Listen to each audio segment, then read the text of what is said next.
Love is preserved by the link of obligation which, owing to the baseness of men, is broken at every opportunity for their advantage, but fear preserves you by a dread of punishment which never fails.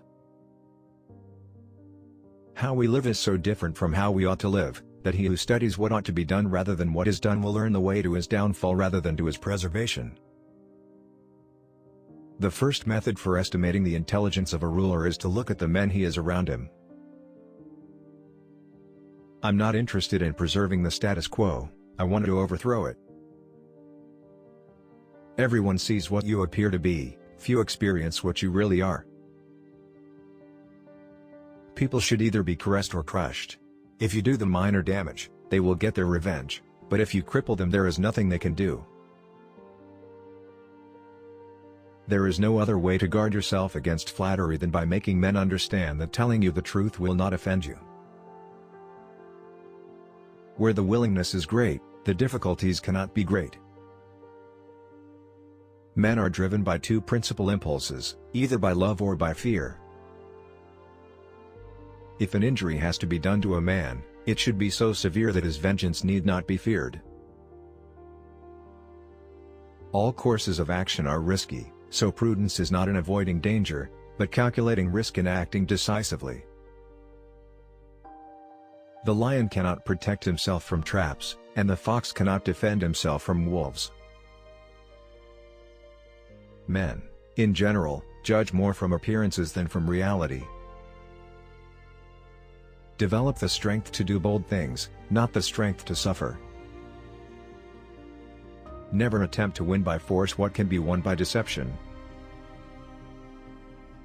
He who seeks to deceive will always find someone who will allow himself to be deceived.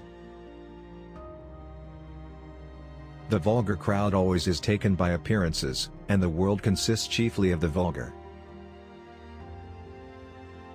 Men are so simple of mind, and so much dominated by their immediate needs. A prudent man should always follow in the path trodden by great men and imitate those who are most excellent, so that if he does not attain their greatness, at any rate he will get some tinge of it. Any man who tries to be good all the time is bound to come to ruin among the great number who are not good.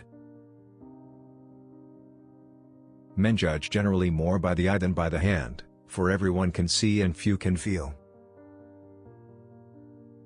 Men never do good unless necessity drives them to it, but when they are free to choose and can do just as they please, confusion and disorder become rampant. One can say this in general of men: they are ungrateful, disloyal, insincere, and deceitful, timid of danger and avid of profit. And truly, it is a very natural and ordinary thing to desire to acquire, and always, when men do it who can, they will be praised or not blamed, but when they cannot, and wish to do it anyway, here lies the error and the blame. He who causes another to become powerful ruins himself, for he brings such a power into being either by design or by force, and both of these elements are suspects to the one whom he has made powerful. For besides what has been said, it should be borne in mind that the temper of the multitude is fickle, and that while it is easy to persuade them of a thing, it is hard to fix them in that persuasion. But when you disarm them, you at once offend them by showing that you distrust them, either for cowardice or for want of loyalty, and either of these opinions breeds hatred against you. As a general thing, anyone who is not your friend will advise neutrality, while anyone who is your friend will ask you to join him, weapon in hand. It is of the greatest importance in this world that a man should know himself, and the measure of his own strength and means, and he who knows that he is not a genius for fighting must learn how to govern by the arts of peace. If you wish to please me, and to bring success and honor to yourself, do write and study, because others will help you if you help yourself.